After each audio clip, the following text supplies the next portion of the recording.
Je ne sais pas si à l'heure actuelle, les participants peuvent nous voir ou entendre. Moi, j'ai encore un compte à rebours en haut. Moi aussi. Une fusion en cours, moi, il y a écrit.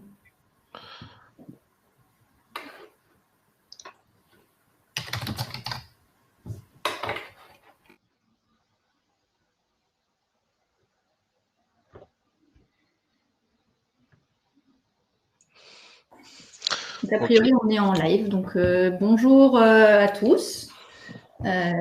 Bienvenue pour ce webinaire CERF France dédié au Conseil stratégique phytosanitaire, ou plus précisément comment transformer cette obligation réglementaire en opportunité pour vos exploitations. Donc, je me présente, je suis Mélanie Richard, je suis responsable conseil économique et conseil métier au Conseil national CERF France, qui est donc l'entité qui anime les 57 réseaux CERF France du réseau.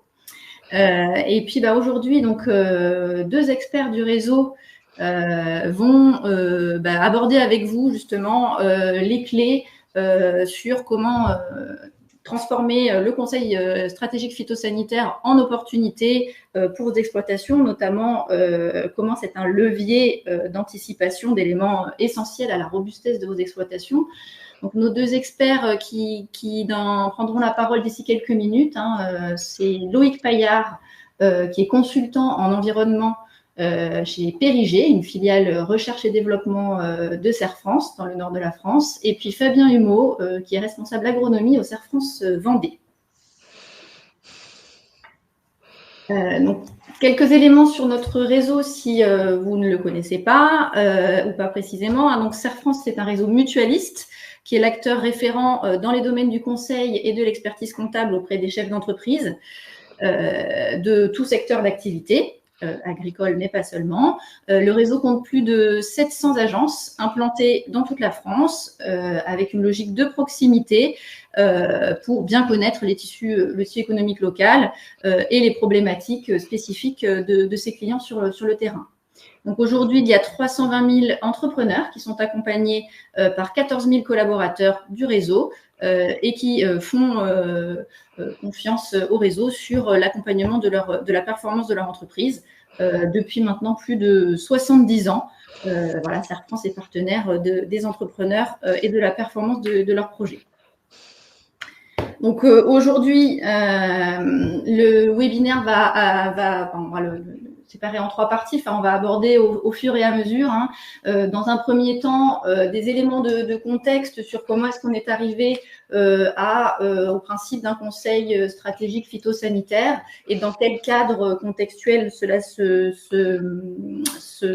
déroule, c'est-à-dire le contexte réglementaire, comment évolue le contexte réglementaire, comment également le contexte économique et environnemental ou climatique également joue dans est connecté avec cette logique de conseil stratégique phytosanitaire. Et puis ensuite, donc, on viendra aborder l'intérêt d'une stratégie de protection des plantes, qui est finalement pour lequel le conseil stratégique phytosanitaire est un levier, et comment cette stratégie de protection des plantes est importante à intégrer dans une stratégie globale pour finalement aller vers une plus grande robustesse des exploitations agricoles. Donc, sans plus attendre, je passe la parole à Loïc. Loïc. C'est ça. Ok. Bonjour à tous. Donc effectivement, avec Fabien, ce qu'on vous propose rapidement, c'est de faire un petit point de contexte sur l'année qui s'est écoulée et puis un peu comment ça s'est organisé au sein du réseau. Et puis après, on déroulera sur un aspect un peu plus opérationnel, sur nos retours sur les premiers conseils, et puis comment aujourd'hui nous on perçoit ces conseils dans une stratégie beaucoup plus globale que simplement phytosanitaire. Donc de façon très succincte, parce que vous connaissez sûrement ça, vous avez sûrement suivi ça, on est sur un sujet qui existe depuis pas mal d'années, à savoir la réduction des phytos, avec un certain nombre de tentatives de l'État d'essayer de réguler cette évolution à la baisse, donc souvent 50% de réduction de phyto. Et donc avec des actualités récentes sur donc une loi Egalim qui nous a mis le fameux CSP sur la table, à savoir séparation du conseil de la vente. Et dans ce cadre-là, à un moment, il faut, en tant que producteur, utilisateur de phyto, donc si je suis pas HVE ou si je suis pas en bio, pouvoir aller chercher du conseil de façon indépendante et essayer de formaliser ça dans le temps pour montrer qu'il y a une évolution, une prise de conscience des calculs d'indicateurs pour voir où j'en suis. Donc aujourd'hui, on ne va pas avoir en exclusivité primeur le nouveau décret sur comment vont évoluer les CSP dans le futur. On a juste ce qui est sorti en consultation. On en reparlera s'il y a besoin. Mais c'est pas forcément ça l'état d'esprit dans lequel on est. Aujourd'hui, nous, on est plutôt en train de regarder ce qu'on a réussi à faire autour de ce sujet-là, qui a été suscité du coup par la loi Egalim, et puis comment demain ça pourrait s'organiser ou s'intégrer dans un conseil plus global autour de l'amélioration de la stratégie des exploitations. Donc il y a eu effectivement un rejet du règlement là, européen qui a fait un peu sourire pas mal de monde dans la plaine là récemment. Donc effectivement, il y a aussi une organisation européenne qui cherche à réguler l'évolution des phytos. Faut pas crier victoire entre guillemets trop tôt. On a encore des négos en cours et peut-être que le règlement sûr reviendra.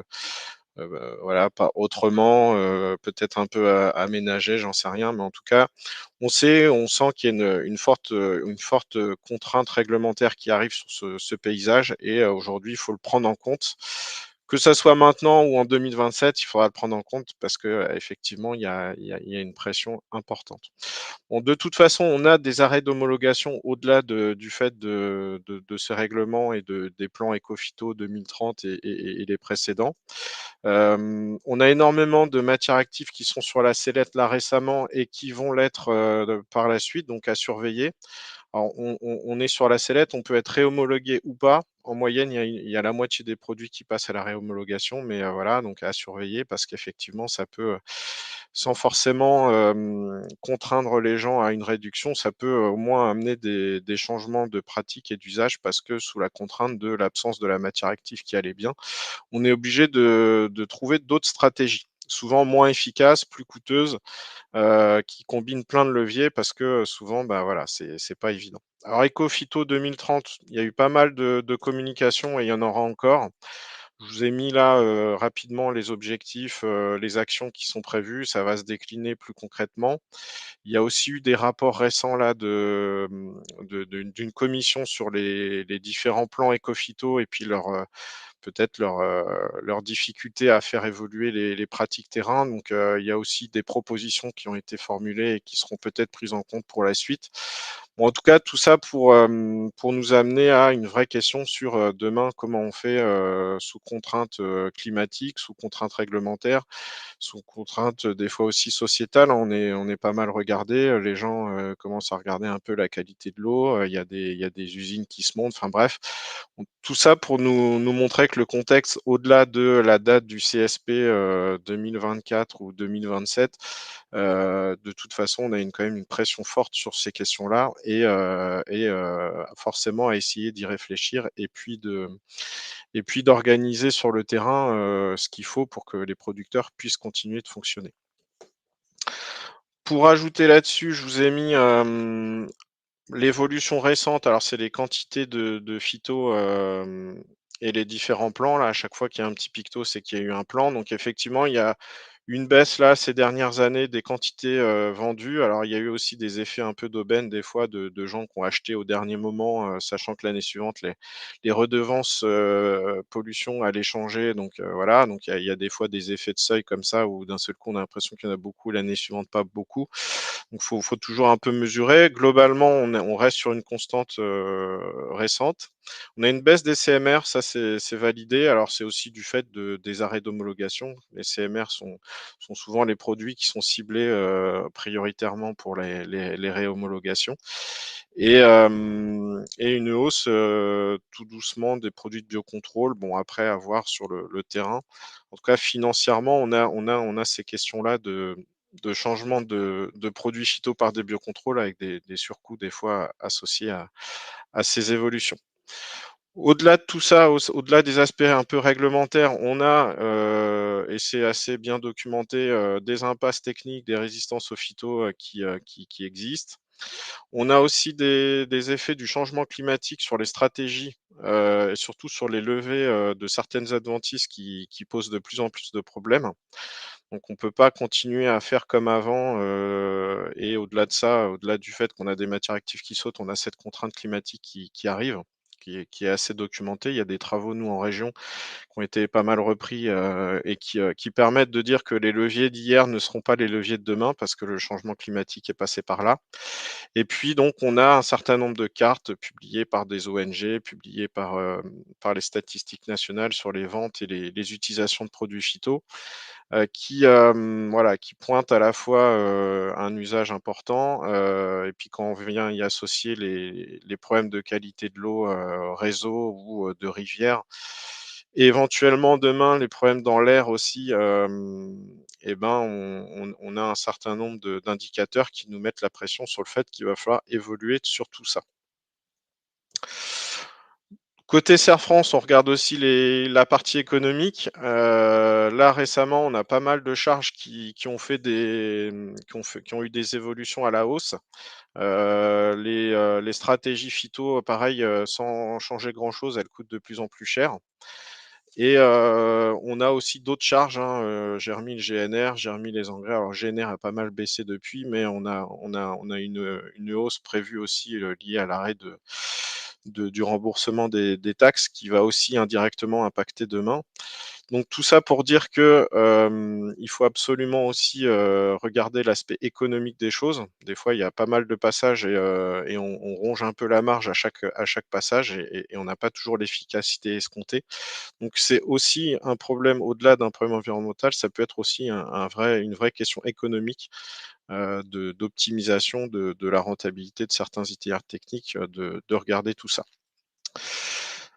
Voilà à peu près. Je te laisse la main, du coup. Ouais. Merci Loïc. Je prends la suite de la présentation. Donc Fabien Mo, je suis responsable de l'agronomie au sein du Serre France Vendée.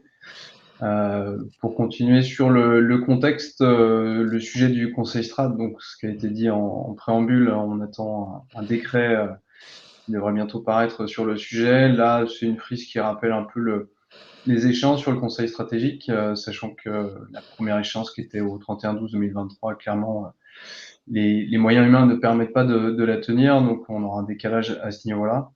Il n'empêche qu'on a encore, on a déjà un certain nombre de conseils stratégiques réalisés en France par Serre France et d'autres organismes également. Il reste encore aussi des inconnus sur les modalités, on va dire, de contrôle par les DRAF lors du renouvellement des certificats. Mais en termes de calendrier, l'enjeu pour l'ensemble de la profession agricole, ça va être de réaliser son conseil strat, pour ceux qui n'ont pas encore fait là sur les années 2024-25, pour faire déjà un premier tour d'horizon du secteur agricole et on va dire mettre le pied à l'étrier sur cette thématique. Et donc j'enchaîne sur la suite. En termes de rappel, en termes de contenu sur le conseil stratégique phyto, donc ça c'est quelque chose qui est posé par un règlement national. Petit point mais qui est important, c'est réalisé par des conseillers indépendants.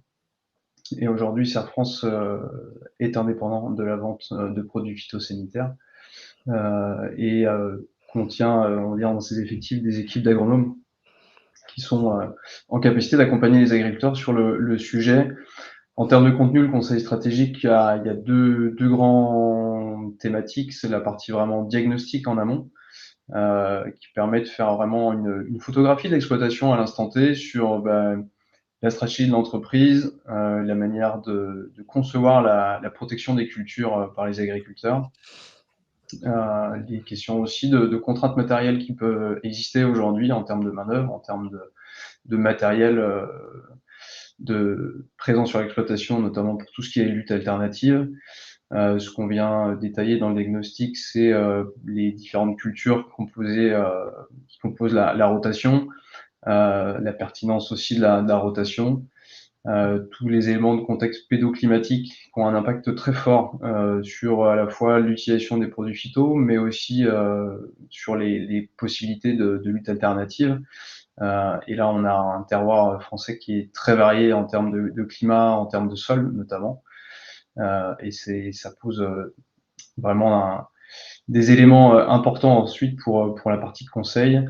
Ce qu'on regarde également dans la partie diagnostic, c'est tout ce qui est enjeux sanitaires, environnementaux, les types de produits utilisés. Quand on focalise aussi avec les agriculteurs, cibler aujourd'hui dans les produits utilisés, quels sont ceux qui sont susceptibles demain de disparaître. Ce qu'on regarde également, c'est dans le microcosme autour de l'agriculteur, quels sont ses partenaires, comment il fonctionne avec eux. C'est là où on voit aussi une grande diversité en termes de schémas de fonctionnement, avec de la délégation partielle, totale, ou à l'inverse des agriculteurs très autonomes qui gèrent de A à Z leur stratégie à ce niveau-là. Et puis ensuite, c'est de caractériser aussi les principaux bioagresseurs, les problématiques rencontrées par les agriculteurs. Les premiers retours des diagnostics réalisés permettent de tracer déjà des grandes lignes aujourd'hui sur des problématiques qui peuvent être partagées, on va dire, sur tout type de territoire. Et puis à l'inverse aussi parfois des problématiques locales très, très ponctuelles. Donc ça, c'est vraiment le volet diagnostic qui est un point de départ important pour être capable de projeter ensuite le conseil avec les agriculteurs. Et sur la partie conseil, l'enjeu, c'est de repartir de ce diagnostic, d'identifier les impasses quand il y en a, ou quand elles ne sont pas présentes, c'est quand même identifier les risques futurs sur l'exploitation et entre guillemets éviter de se retrouver dans une impasse et l'anticiper en amont. C'est ensuite dans la partie conseil tout l'intérêt d'avoir un conseil individuel et personnalisé.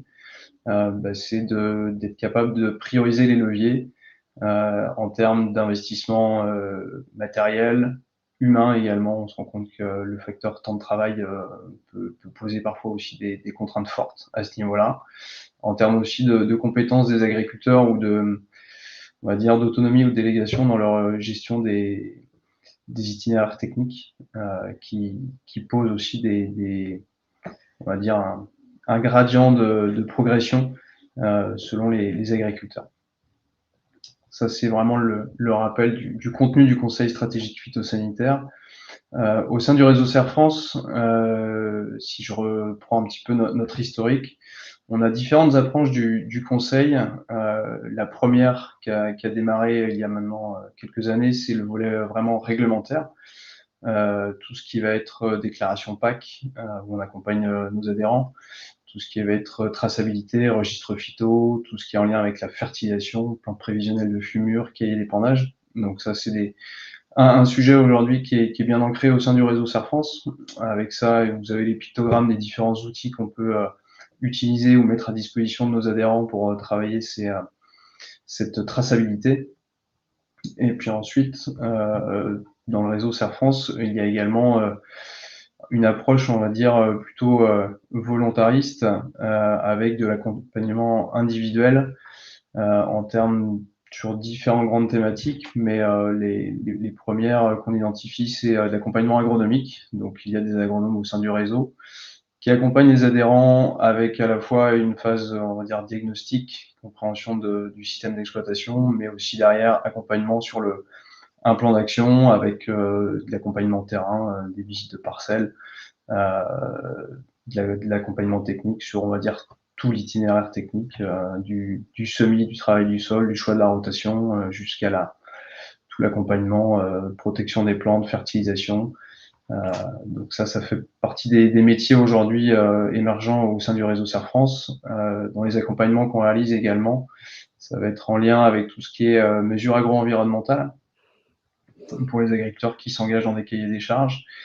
Il y a de l'accompagnement également sur les sujets carbone Pourquoi on parle de carbone dans le conseil stratégique phytosanitaire? Tout simplement parce qu'on est sur des sujets qui sont partiellement liés, puisqu'on est sur une approche globale d'exploitation et les sujets, on va dire, phyto, fertilisation et in fine, émissions de gaz à effet de serre, empreinte carbone de l'exploitation, reviennent à des leviers techniques communs, in fine. Et puis après, dans l'accompagnement, il y a à la fois ce volet individuel et puis également de l'accompagnement collectif via des GIDE, pardon, des groupes techniques, des animations collectives d'agriculteurs pour leur apporter du contenu technique, réaliser des essais aussi, partager l'expérience au sein des agriculteurs. En termes de moyens, aujourd'hui, il y a environ 150 collaborateurs qui sont formés au sein du réseau Serre France pour accompagner sur le sujet du conseil stratégique phytosanitaire. Et en date du mois de septembre, on avait 1800 conseils stratégiques réalisés sur l'ensemble du réseau Serre France. Alors c'est un chiffre qui est en constante évolution au fur et à mesure des collaborateurs formés et de la concrétisation à ce niveau-là. Le conseil stratégique phytosanitaire s'intègre donc. Il y a deux niveaux, on va dire, sur le conseil stratégique selon notamment les attentes des agriculteurs. Il y a vraiment le premier niveau, il est réglementaire. Avoir son conseil stratégique pour renouveler le certificat phyto, qui est, on va dire, un point de passage obligé pour continuer à l'utiliser demain. L'autre élément aussi, c'est la valorisation des données de traçabilité. Être capable, en fait, pour les agriculteurs, sur l'usage des phytosanitaires, en termes d'usage, est-ce qu'ils sont dans une moyenne, au-dessus, en dessous, pour quelles raisons? Donc déjà, avoir une première grille de lecture de me positionner. Et puis ensuite, le conseil stratégique phytosanitaire permet aussi de s'engager ensuite sur des démarches un peu plus volontaires en se disant demain, on a des agriculteurs qu'on rencontre qui sont utilisateurs, mais on le souhaite de travailler autrement, de réduire leurs impacts. C'est l'occasion de se projeter avec eux sur une stratégie complète de protection des plantes pour adapter leurs pratiques à leur contexte, à leur stratégie, à leurs moyens, et puis apporter une approche, on va dire, un peu plus globale agroéconomique de la protection des plantes. Tout le monde connaît les indicateurs de rendement hectare, de marge en euros par hectare, mais c'est vrai que les notions d'IFT et d'utilisation des phytos sont un peu moins situées à ce niveau-là. Et là, vous avez la carte globalement du réseau Serre France, avec des conseillers qui sont répartis sur l'ensemble de la France pour l'accompagnement sur le conseil stratégique phytosanitaire. En termes d'accompagnement, on a deux modalités, mais la principale aujourd'hui qui a été déployée au sein du réseau, c'est de l'accompagnement individuel, avec un rendez-vous avec les agriculteurs. Il y a également un petit peu d'accompagnement collectif pour du partage d'expérience. Et puis ensuite, on est sur des outils aujourd'hui où, comme on a déjà des données de traçabilité de nos adhérents en termes d'utilisation d'engrais, en termes d'utilisation de produits phytosanitaires, on a une capacité à connecter, on va dire, nos bases de données à ce niveau-là pour pouvoir informatiser et apporter, on va dire, une prise de contexte en termes de moyenne. Et l'enjeu pour l'optique Serre France, la stratégie globale, qui a été aussi définie par nos présidents et administrateurs agriculteurs, c'est d'être sur une stratégie d'anticipation des choses, sécuriser les adhérents sur ce sujet-là, et puis in fine les projeter sur les enjeux futurs. Ok.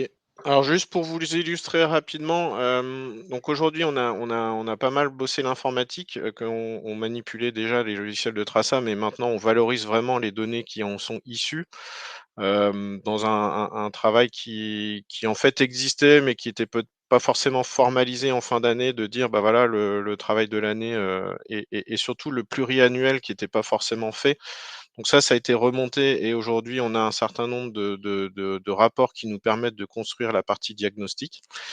Il y a un travail aussi qui est fait, alors qui est assez hétérogène en fonction du nombre de clients accompagnés sur les territoires en traçabilité, qui était de constituer des données annuelles par culture et par cible sur les indices de fréquence de traitement, donc un indicateur qui permet d'essayer de réfléchir ou en tout cas de positionner des enjeux de quantité de phyto par hectare. Et puis surtout de détecter peut-être des marges de manœuvre si on voit que, sur un secteur ou une culture particulière, on dépasse un peu ce que font les collègues. Donc c'était construit et ça continue d'être, amélioré dans le temps. Sur la partie diag, on a aussi toute la partie contexte qui a été aussi pas mal épluchée dans le sens où, on a des exigences réglementaires qui s'imposent, à savoir des positionnements par rapport à des captages ou en tout cas l'engagement de certains sur des groupes au sein de captage, donc avec les MAE et cetera. On a cette question des Natura qui revient régulièrement. Alors on l'a un peu dans un jeu et puis on en a certains qui pourraient avoir un pied dedans où il faut qu'ils connaissent un peu ce qui s'y passe, les contraintes associées pour pas se faire piéger demain si jamais il y a des pratiques qui sont pas compatibles. On a les cours d'eau, donc là les fameuses, ZNT cours d'eau, protection des cours d'eau et cetera qu'on rappelle aussi. Plus récemment, donc on a les distances de sécurité riverains qui sont venus un petit peu aussi, complexifier l'ensemble, à savoir, bah, voilà, il y a des produits qu'on a le droit de mettre, pas de mettre, des distances, des chartes et cetera. Donc là, on essaye de démêler tout ça et de bien réaffirmer ce qu'il faut faire et ne pas faire pour pas se faire avoir non plus. Et donc tout ça dans un contexte pédoclimatique qu'on essaye de caractériser sans forcément aller refaire des analyses partout, mais au moins bien comprendre là où on est et puis des enjeux associés, battance, ruissellement, pente, et cetera. Et puis le contexte annuel météo qui joue pour de façon monstrueuse sur les résultats, en termes d'IFT, entre autres. C'est pour ça que c'est intéressant de construire des références annuelles et par culture. Parce qu'on a tous tendance à aller chercher des références, publiques, mais qui sont un peu datées. Et puis 2022-2023 ou 2021, c'est 3 années qui sont complètement différentes avec des pressions, sur les maladies, les levées d'adventistes qui vont varier. Donc, c'est toujours intéressant si on veut pouvoir faire des comparaisons de se positionner, sur des choses, comparables. Les traçabilités, on essaie de valoriser aussi un maximum de données. Alors, on croise avec d'autres bases de données sur justement les produits retirés de l'année, les distances de sécurité. On a aussi toutes ces questions de réhomologation et les dates de substitution prévues. Donc, c'est pas que les produits ou les matières actives vont sauter, mais au moins il y a une question qui sera posée au niveau européen sur, est-ce qu'on les maintient ou pas? Donc, il faut être aussi à un moment dans l'anticipation de dire: «Demain, si on m'enlève telle ou telle matière active, est-ce que je sais encore faire sans?» Après on y met aussi des enjeux liés à l'environnement, le danger pour l'environnement. Donc, c'est aussi un indicateur qu'on suit qui est pas forcément réglementaire, pour l'instant en tout cas. Ce qui est sûr, c'est que les arrêts d'homologation poussent les usages vers des matières actives un peu uniques, c'est-à-dire qu'on a une forme de spécialisation sur certains usages, et certaines cibles qui font un peu peur. C'est pour ça qu'on aime bien aussi regarder les quantités utilisées, parce qu'à un moment, on se dit que les produits, qui nous restent aujourd'hui, peut-être ce sera ces métabolites-là ou ces produits-là qui ressortiront demain dans nos captages. Donc il faut que par anticipation, on fasse attention à quelle matière active de quelle matière active on parle. Et puis sur l'aspect plus santé sécurité, on a toujours les CMR2, donc à la fois qui sont réglementés sur les distances au tiers et puis, à choisir, s'il y a des EPI à mettre, il faut absolument se prémunir de ces produits-là parce que c'est vraiment ceux-là qui peuvent être compliqués. On a de moins en moins de CMR1, on a des CMR2 qui des fois repassent en 1. On a des nouveaux CMR2 de temps en temps aussi, donc tout ça, on fait un bilan de fin d'année, et par anticipation, de reconstruction de programme pour les années suivantes pour être sûr de savoir ce qu'on manipule. Donc tout ça est dans la mesure du possible est automatisé à partir de la traçabilité, voilà, pour essayer de construire un plan d'action pour la suite. Qui donc sur la partie diagnostic, on a plutôt un état des lieux, ce qu'on disait tout à l'heure, une photo un peu de l'état actuel. Donc clairement aujourd'hui cette actualisation, elle est liée aux campagnes, c'est-à-dire que de dire: «On va faire un bilan tous les 2-3 ans», ça nous paraît toujours un peu étrange, sachant que 2022 et 2023, sont pas du tout pareils. On a, des stratégies qui restent assez proches de protection des plantes, de façon globale. On ne va pas avoir d'un seul coup la liste des produits qui change ou quoi que ce soit, mais à la fois parce qu'on a des contraintes qui tombent là en ce moment assez fréquentes, c'est-à-dire qu'on a énormément de changements là, cette année. Je sais pas, les actus réglementaires, on en avait à peu près une par mois sur l'aspect phyto. Donc aujourd'hui, on essaie de tenir ça, comme une campagne, comme une restitution de fin d'année, de se dire, il faut absolument qu'on puisse produire ce genre d'infos régulièrement pour, repositionner du conseil l'année suivante. Donc on essaye de faire un état des lieux qui peut ressembler à ça. Et puis derrière, ça permet d'amener un diagnostic, donc du diagnostic du conseil, donc nourrir le conseil à partir du diagnostic et essayer de positionner ça dans le temps avec vraiment l'idée de remise de résultats environnement ou en tout cas issus de la traça dans la mesure du possible. On a même réussi dans certains Serre France à aller utiliser de la donnée de compta pour aussi reconstruire des listes de produits, des AMM, etc. Pour ceux qui n'étaient pas forcément suivis par les Serre France sur la partie traçabilité. Donc l'idée, c'est vraiment de prendre de la température de l'année sur les réussites, les échecs, le niveau de l'intensivité de l'utilisation des phytos et puis derrière pouvoir passer à une phase de conseil. Alors les premières tendances de façon très rapide, on n'a pas fait des calculs dans tous les sens, on a plutôt essayé de faire ça de façon qualitative. On voit qu'on a pas mal de remontées. Alors au-delà des aspects que je vous ai montrés très factuels, très chiffrés, on a pas mal de questions aussi sur le contexte, la stratégie, les problèmes rencontrés, et cetera, qui nous permettent de remonter ce genre de choses. On se méfie un peu de l'IFT, surtout sur des approches annuelles, parce qu'effectivement, on a à la fois l'effet météo, mais on a en plus un effet induit qui est un peu compliqué. C'est que l'IFT d'une année sur l'autre, pour le même traitement, la même culture, la même cible, peut varier, parce que la dose homologuée peut varier d'une année sur l'autre. Donc comparer des années entre elles, c'est très compliqué. Surtout on ne mesure pas vraiment on ne cherche pas à mesurer le nombre de produits qui changent, les doses homologuées, le nombre de doses homologuées qui changent d'une année sur l'autre. Donc voilà, donc cet indicateur est à prendre avec des pincettes, c'est pour ça qu'on aime bien aussi remonter des données plus sur la partie matière active et quantité, même si voilà, il révèle quand même un niveau d'utilisation et puis pour une année donnée, entre nous, on peut quand même regarder, puisqu'on est tous jugés de la même façon pour la même année. Mais voilà, attention à ça. On voit qu'on a énormément de questions un peu communes qui remontent, donc à savoir les phénomènes de résistance, les spécialisations, donc les rotations qui se raccourcissent avec les soucis sur les cultures de printemps qui patinent. Alors c'est aussi météo, hein, c'est pas que des stratégies phyto ou de protection des plantes qui bloquent, c'est vraiment il y a des effets météo importants. On voit qu'il y a énormément de questions, il y a énormément de gens qui découvrent aussi des fois des sujets qu'on pensait acquis. Et du coup, ça interroge vraiment sur voilà, sur quelle stratégie, d'où viennent les stratégies qui a amené à faire ces choix et comment demain ils pourraient peut-être reprendre un peu le manche pour essayer voilà, de décider de l'utilisation ou non de tel ou tel produit ou l'utilisation ou non de telle ou telle technique. Et puis effectivement, on a un peu alors ça s'est calmé, mais on avait pas mal de pression, sur certaines productions avec des cahiers des charges exigeants. Je pense aussi aux filières qualité Carrefour, des choses comme ça, où des fois même, techniquement en 2023, on n'a pas forcément su faire certaines productions ou même en 21, parce qu'il a plu et que les cahiers des charges imposaient des contraintes telles qu'aujourd'hui on ne savait pas respecter les exigences de liste noire, de quantité, et cetera. Et du coup, aujourd'hui, on a un peu un retour de bâton là-dessus, à savoir que puis bon, HVE est presque intégré dans la PAC maintenant, donc il y a aussi un peu un mélange des genres qui fait qu'aujourd'hui, on a pas mal de questions sur ces cahiers des charges qui exigent des réductions de phyto, parce que, concrètement, on prend beaucoup de risques et puis on n'a pas forcément le gain financier au bout du tuyau. Vas-y. Merci Loïc. Je vais reprendre la suite sur les premières tendances issues des diagnostics. Alors ces chiffres qui sont affichés là, c'est issu d'un échantillon analysé en fait sur les diagnostics des CSP réalisés sur le territoire des Pays de Loire.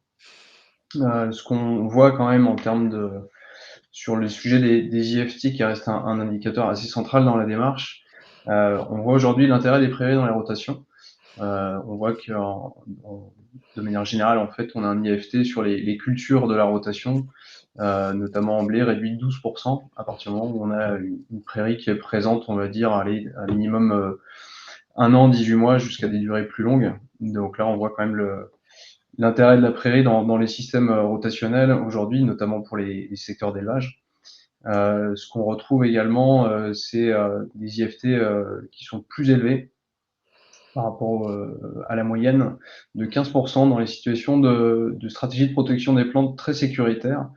Alors après, là, il y a plusieurs types de profils à ce niveau-là. Soit c'est par manque de temps des interventions davantage en préventif pour sécuriser à ce niveau-là, soit sur des stratégies, sur des exploitations par exemple mixtes avec de la partie culture qui n'est pas l'atelier principal en fait, avec une délégation du suivi des cultures et derrière des stratégies pareilles de gain de temps avec davantage de préventif qui se chiffrent en termes d'IFT, mais aussi en termes de charge phyto au niveau des cultures.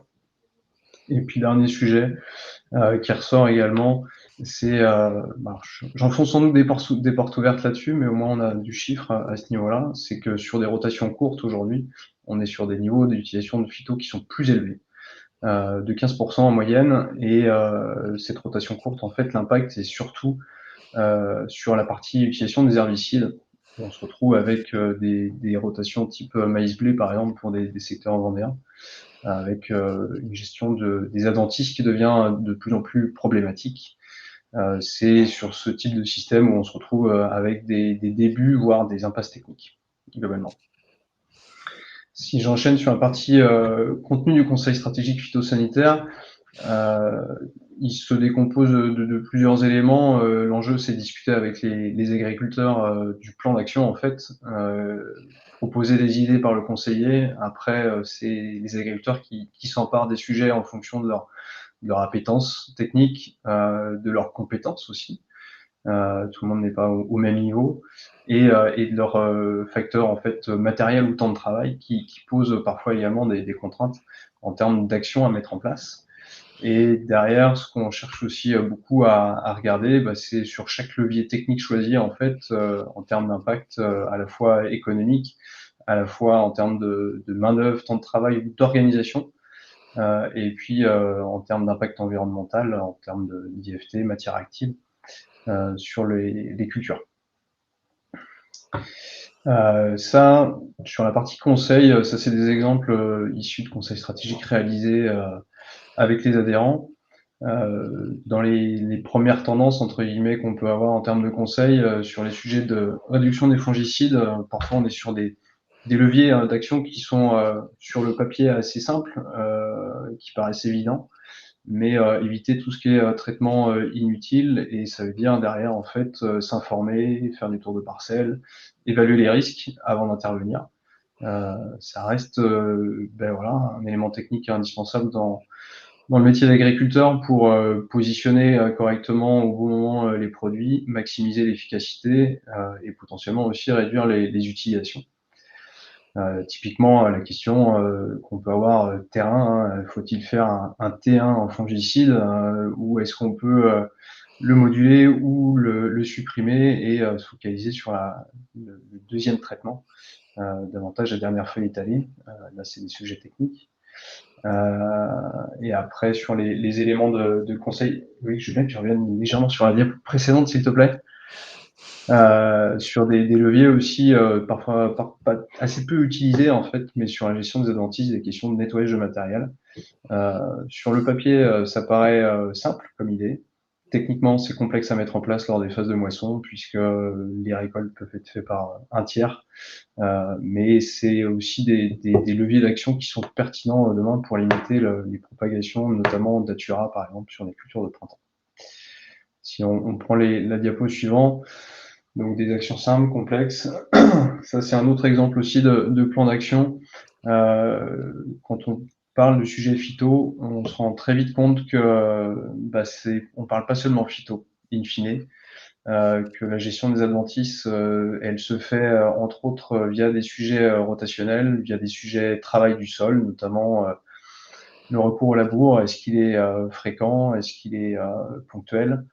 On a aussi la question de la gestion de la fertilisation qui a un réel impact aussi sur des pressions adventices à la fois dans la culture et dans les cultures suivantes. Donc c'est là où au final, d'un sujet phyto, on va parler également travail de sol, fertilisation et en fait approche globale de l'exploitation qui permet en fait de mettre en place des stratégies efficaces in fine de réduction de phyto. en termes de première tendance sur les éléments de conseil apportés aux agriculteurs, hein, on remet en avant quand même l'importance d'un conseil technique indépendant pour les agriculteurs, qui est nécessaire en fait pour monter en compétences, être plus fin dans la gestion des cultures, et que ce soit sur un conseil individuel ou sur de la formation collective. On se rend compte aussi qu'il y a un travail encore sur la partie optimisation des doses, réduction des doses, positionnement aussi des produits en termes d'hygrométrie, température, stade des cultures. Dans les éléments de conseil également, on se rend compte que l'alternance des matières actives est un sujet qui est encore assez peu ou mal cerné dans certains cas, notamment sur la gestion des herbicides, qui doit être en fait sur une réflexion pluriannuelle voilà, un désherbage céréal aujourd'hui qu'on fait en 2021-22, ben, l'enjeu c'est qu'en 2023, c'est d'en avoir un différent pour éviter les apparitions de résistance qui sont actives, on va dire, les résistances dans les zones céréalières de plaine, mais qui viennent également dans les systèmes d'élevage petit à petit. Ça remet aussi dans les éléments de conseil à l'importance de la rotation. Pour faire le lien avec les niveaux de consommation de phyto, on se rend compte que plus la rotation se diversifie, plus on arrive à travailler sur le sujet, sous réserve de ne pas être dans une impasse en amont. Dans les éléments de conseil également, tout ce qui va être mélange de variétés en blé tendre notamment, pour gérer la partie maladie. Le sujet des décalages des dates de semis, alors ça c'est toujours très délicat avec les agriculteurs, puisque la météo permet de le faire certaines années, d'autres années plus difficilement. On le voit en 2023 là, sur les implantations d'automne avec des gros soucis. Et puis après, travailler tout ce qui va être levier alternatif, couverture du sol, nutrition de la plante pour travailler en fait son état de santé et limiter, on va dire, l'apparition et la propagation des maladies globalement. Les questions également de travail du sol qui sont très importantes à la fois pour la gestion des adventistes, mais aussi en termes de consommation de carburant et matériel hectare. Et puis de l'importance de la formation, de l'information des agriculteurs sur les sujets phyto et plus généraux. Sur le conseil stratégique, on a identifié, on va dire, des limites, des opportunités. Hein, ça peut être perçu comme une surveillance des pratiques vis-à-vis des agriculteurs. Après, l'opportunité, c'est vraiment de créer de la référence au service de nos adhérents. C'est les démarches qui ont été faites de ressortir des bilans de campagne en termes d'IFT à ce niveau-là. C'est aussi tout l'enjeu du partenaire en fait et de qui appartient à la donnée derrière. Donc c'est d'avoir un partenaire globalement qui fasse en sorte que la donnée appartienne bien à l'agriculteur et pas à la structure. Il y a une notion de complexité, de bureaucratie. On voit beaucoup d'agriculteurs qui arrivent sur le conseil stratégique avec, on va dire, pas forcément beaucoup d'entrain sur le sujet, mais l'enjeu, c'est vraiment de se projeter sur l'avenir, de parler de technique et de levier demain. En termes de coûts et ressources, aujourd'hui, c'est vrai que le CSP est vu comme un coût supplémentaire sans forcément de gain. Mais tout l'enjeu, c'est de s'accaparer voilà, le contenu technique et d'anticiper l'avenir. On essaie également d'être sur des méthodes de conseil derrière, ou du moins des conseils délivrés en fait, qui permettent une application assez facile et une prise en main par les agriculteurs. Ça permet aussi demain, sur les phases de conseil, de les faire progresser pas à pas. Tout l'enjeu du conseil strat sur un rendez-vous aujourd'hui qui est tous les 2 ou 3 ans, c'est cette limite en fait du pas de temps temporel où idéalement il faudrait être sur un bilan annuel pour avancer à ce niveau-là.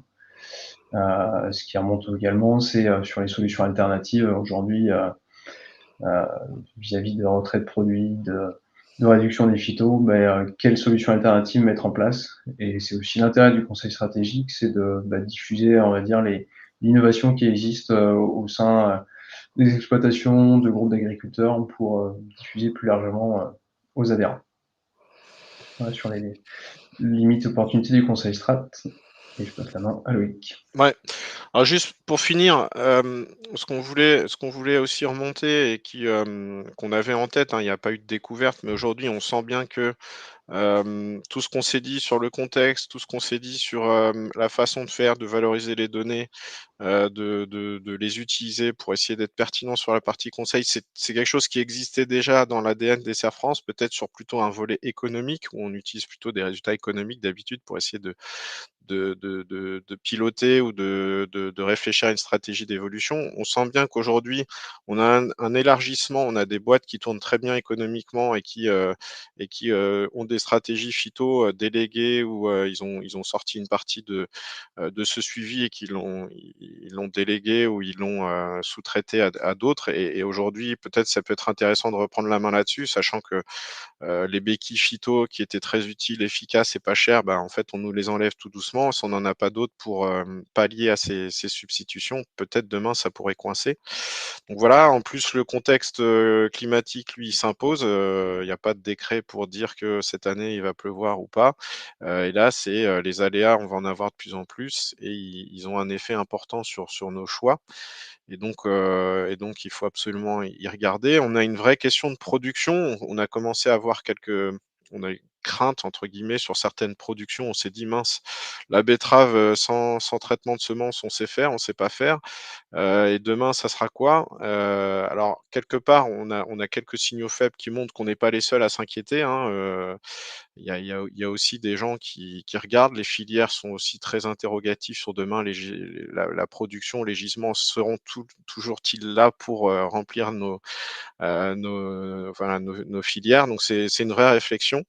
Mais l'idée, c'est vraiment d'anticiper tout ça, d'être dans une forme d'organisation un peu plus globale, de réflexion globale sur le long terme.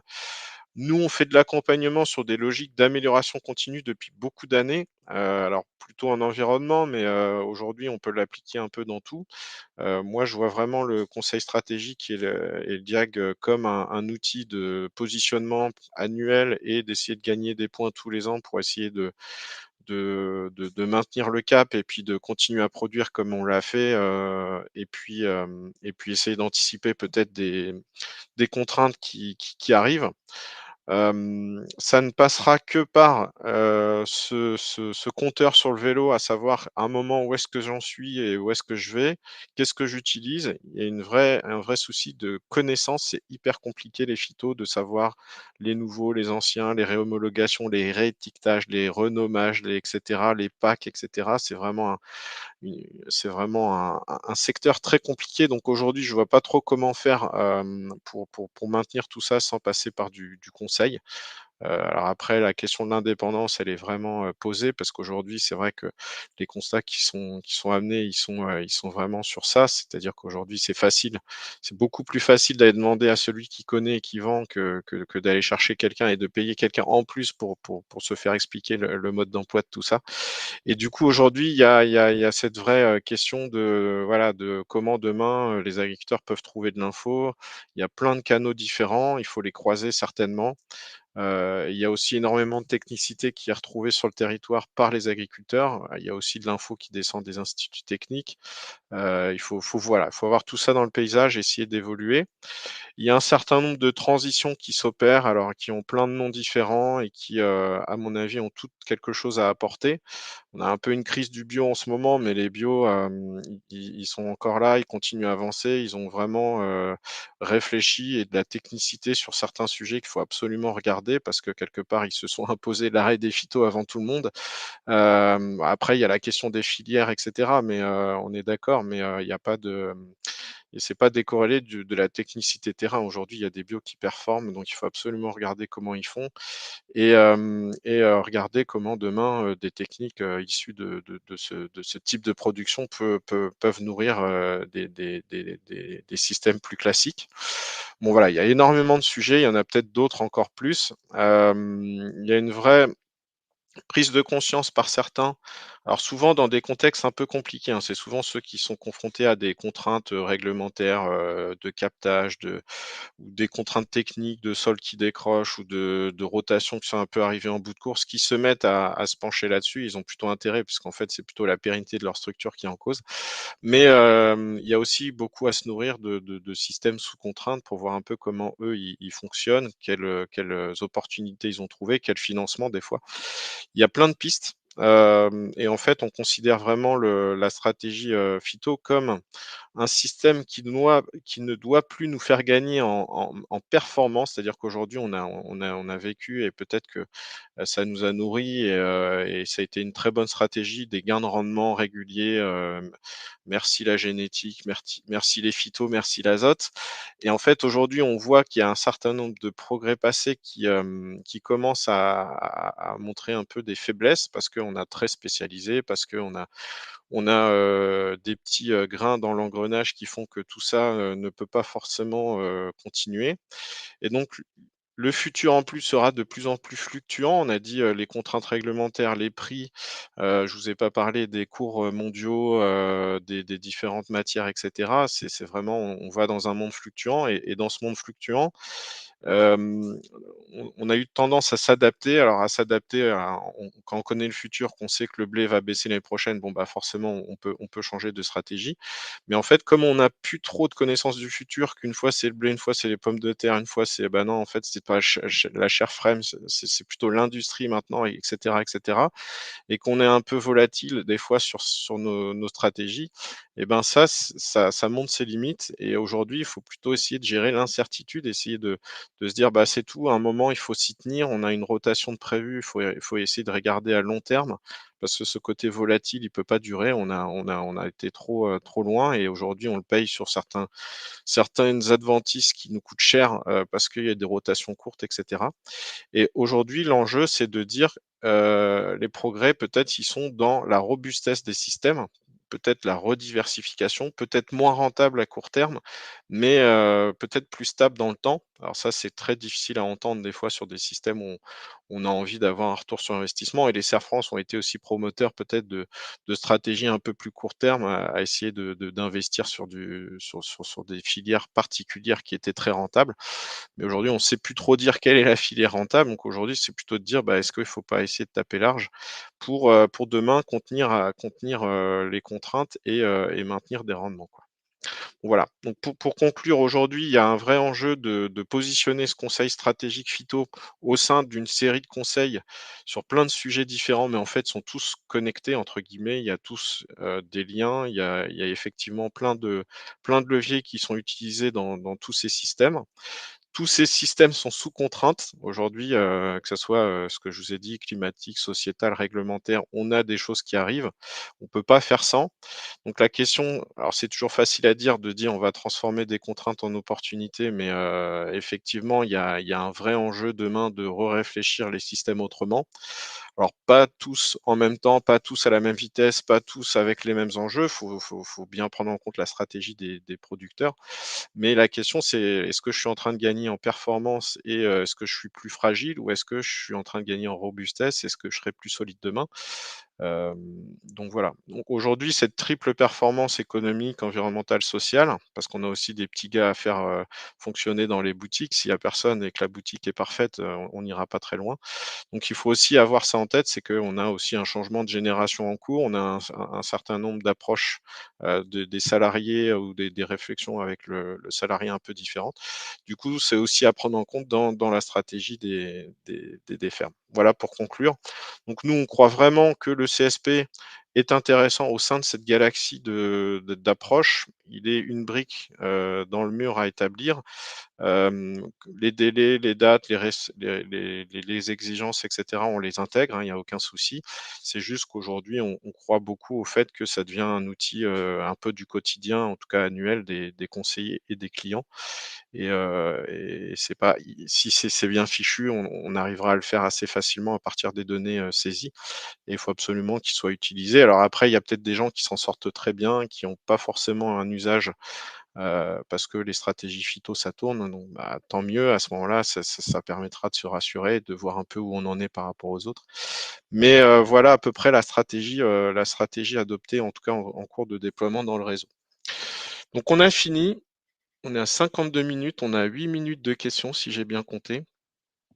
Est-ce que vous avez des choses à nous faire, à nous demander ou des points à revoir?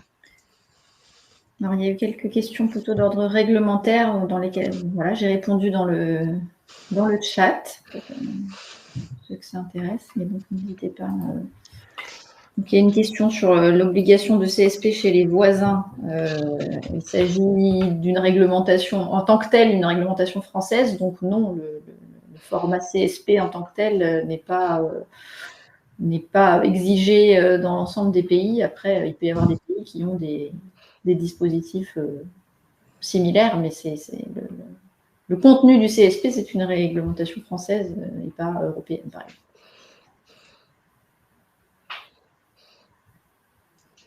Est-ce que vous avez d'autres questions ou réactions?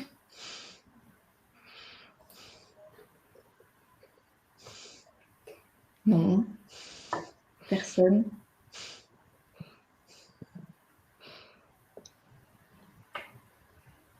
Dans ce cas-là. Non, c'est-à-dire que le contenu. C'est-à-dire que le contenu était clair. Super. J'ai mis un petit sondage. Je ne sais pas si vous avez. Merci Elsa. Merci pour les retours. Pour éventuellement poser un peu une perspective sur les sujets conseils stratégiques. Aujourd'hui, au sein du réseau, donc on en a 1800 de fait à septembre. Ça va continuer à augmenter. L'enjeu pour nous demain, ce sera de faire aussi un bilan de l'ensemble des conseils stratégiques réalisés pour avoir une photographie globalement des usages, une photographie des principales problématiques rencontrées. On commence à l'avoir, nous, si je prends le territoire vendéen, on arrive à cibler les principales problématiques qui aujourd'hui ressortent sur les différents CSP réalisés. L'enjeu demain, ce sera de pouvoir éventuellement par territoire, de pouvoir proposer des approches collectives, des approches de groupe pour travailler des thématiques précises et on va dire faire progresser petit à petit, lever les impasses, les contraintes qui peuvent exister aujourd'hui sur l'utilisation des phytos globalement. Je pense que le CSP fera un bon panorama en fait du monde agricole à ce niveau-là. Et puis derrière, je pense que si je parle pour le secteur vendéen qui est particulier, on est un territoire mixte, à la fois élevage, à la fois culture. Il y a quand même un vrai sujet d'appropriation de l'utilisation des phytos par les agriculteurs pour qu'ils soient, on va dire demain, les plus affûtés possibles pour positionner les choses, poser un cahier des charges en termes de choix de produits. Ça fait partie, je pense, des enjeux de réappropriation à ce niveau-là par les agriculteurs et de moins déléguer globalement ce qui a été un peu la situation historique avec notamment les entreprises de vente. Alors, il y a une question sur est-ce que certaines filières sont plus en avance que d'autres dans la réalisation des CSP? Est-ce qu'il y a des filières plus moteurs ou qui se sont davantage mobilisées Bien répondre pour le secteur de l'Ouest. Globalement, sur les systèmes de grande culture, en fait, le CSP a été beaucoup plus pris en compte. Ça a été les premiers à se positionner sur le sujet parce que la partie culture et notamment l'utilisation des phytos est centrale sur leur exploitation. À l'inverse, sur les exploitations plutôt élevage où la partie culture on va dire est résiduelle, hein, c'est une vingtaine d'hectares, c'est 20% du chiffre d'affaires de l'année, où l'enjeu c'est vraiment l'élevage et peu les cultures. On est sur une appropriation qui est beaucoup plus faible. On le sent bien et même lors des rendez-vous réalisés, l'enjeu phyto en fait chez eux reste très limité à aller chercher entre guillemets un gain d'une vingtaine d'euros d'hectare sur 20 hectares. Bon, c'est pas une priorité sur l'exploitation. Donc c'est là où on a un décalage, on va dire, en fonction des différentes filières à ce niveau-là. Après, ça reste un sujet intéressant, même en système d'élevage, où en élargissant, en allant un peu au-delà du phyto, en parlant travail du sol, fertilisation, gestion de la fumure, au final, ça revient un peu dans la cour des phytos, mais de manière indirecte.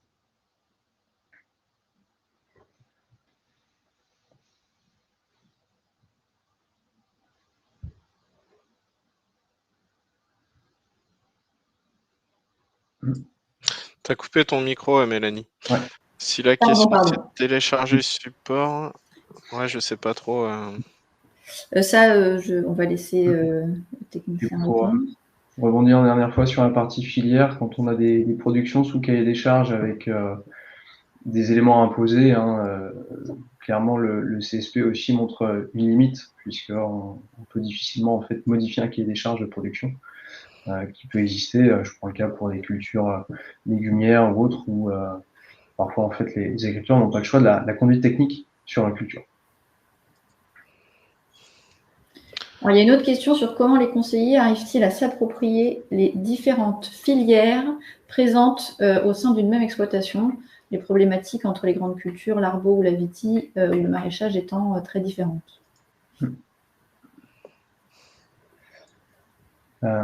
Excellente question. Ça dépend beaucoup des territoires et des conseillers en fait sur ces territoires. Donc, on va dire que sur tout ce qui est filière Viti, Arbo, si je prends le secteur vendéen qui est mon territoire, hein, ces filières sont assez peu représentées. Donc, c'est vrai que le CSP dans ce type de situation est plus difficile à réaliser, on va dire, puisque c'est des productions plus ponctuelles en fait.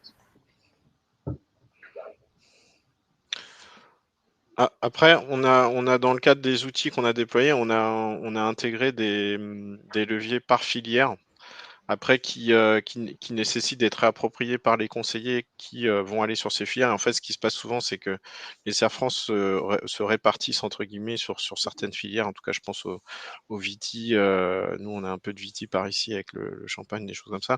Et ils vont peut-être aller plus faire un type de filière. Alors, les multi-productions sont évidemment plus compliquées à gérer et des fois nécessitent presque d'avoir un regard croisé à deux sur certains dossiers pour être sûr qu'on couvre bien les soucis, quoi. En tout cas, qu'on couvre bien l'entièreté du pilotage des phytos sur les productions. Vous avez réussi à récupérer le support a priori? Donc, moi j'en ai remis un aussi, mais donc a priori il est dispo en bas. On est arrivé à l'heure. Il y a eu des gens qui ont réussi. Ok.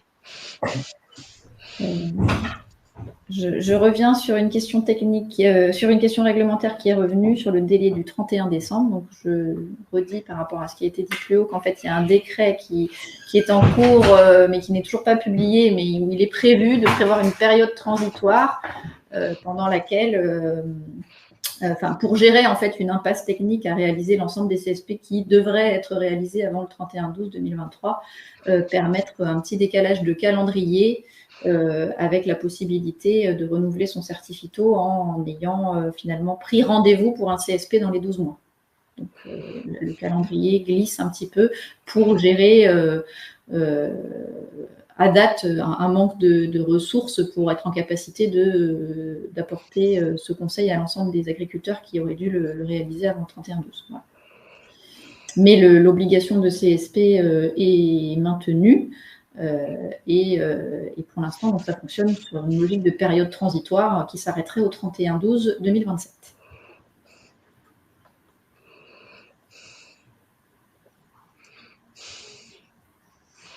Est-ce que vous avez d'autres questions ou remarques?